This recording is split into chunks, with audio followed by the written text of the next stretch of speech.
Alright, magandang gabi, magandang araw, magandang buhay sa inyong lahat. No, kami ang Group 2 mula sa 3.1 BPED na kasalukuyang kumukuha ng kursong Wika, Kultura at Lipunan sa Sosyo-Linguistiko. Bilang bahagi ng aming gawain, magsasagawa kami ng isang online interview upang mas maunawaan ang iba't ibang pananampalataya at epekto nito sa pamumuhay ng isang tao, no? Nais ko rin ipakilala sa inyo ang aming mga kasama. Nandiyan si Jenny Castro, Kent Pagunsan, Charles Yunson, Prince Rondina, at ang aming panauhin, no, si Pahad Signayan. So, umpisa natin ang interview nito sa katanungan.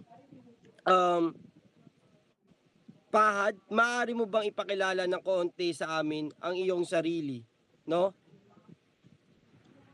Ako po si Fahad Sigayan, 18 taong gulang at nakatira sa Manila City.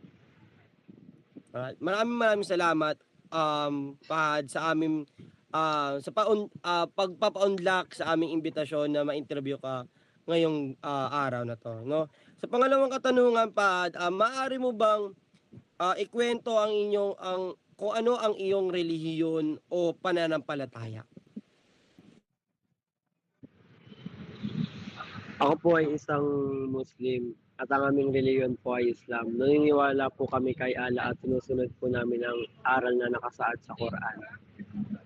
Oh, I see. Maraming salamat. Ang kapatid, no? Kapatid na Pahad, no?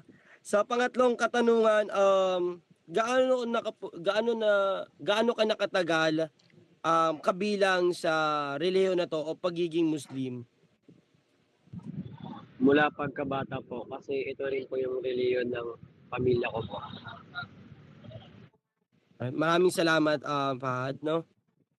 Sa ating sunod na katanungan, paano po kayo unang nahikayat o napabilang sa inyong relihiyon po? Pamilya ko po yung una nagturo po sa akin tungkol sa Islam. Tulad po ng pagdarasal, pag-ayuno at paggawa po ng mabuti sa kapwa. Okay, maraming salamat. So, ang ating panglimang katanungan ay ano po ang iyong unang naiisip kapag narinig niyo po ang salitang pananampalataya? Ang naiisip ko po ay pagtitiwala po sa Diyos namin at pagsunod sa kanyang utos po sa araw-araw.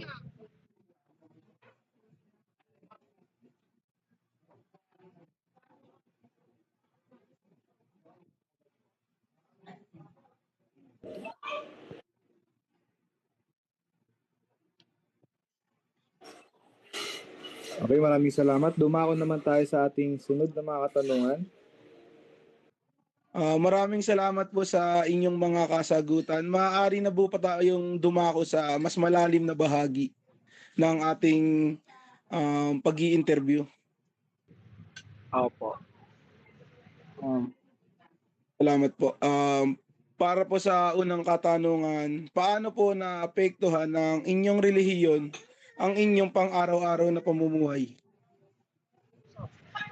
Malaki po yung epekto po sa akin ng Islam sa pang-araw-araw ko po na buhay dahil ginagawayan po ako ito sa aking pag-uugali, sa pakikitungo po sa kapwa at mga desisyon ginagawa ko po araw-araw. Gaya nga sa nabanggit mo, nakakabatay rin sa desisyon mo. Kapag ba may desisyon ka sa trabaho o school, nakaka-apekto ba to sa inyong pananampalataya?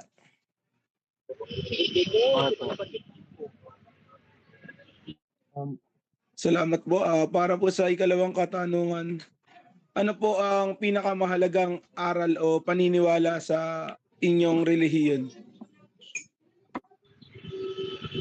Yung pinakamahalagang aral po sa Islam ay ang pagiging mabuti at matapat at pagiging maunawain po sa kapwa. Maraming salamat po. Sa ikatlong katanungan, nandiyan si Mr. Prince Reggie. Magandang gabi, kapatid. Sa tatlong tanong, mayroon po ba mga gawain o tradisyon sa inyong reliyon na madalas ninyong isinasagawa? Opo, lagi po kaming nagdarasal ng 5 beses sa isang araw at nag-aayuno po tuwing Ramadan at nagbabasa po ng Quran. Salamat. Sa pagkapat na tanong, paano po ninyo ipinapakita ang paggalang sa mga taong may ibang reliyon o paniniwala? Ipinapakita po namin yung paggalang po sa pamamagitan ng pagiging mabait, pakikinig po sa kanilang paniniwala, at pag-iwas po sa diskriminasyon po at panghusga.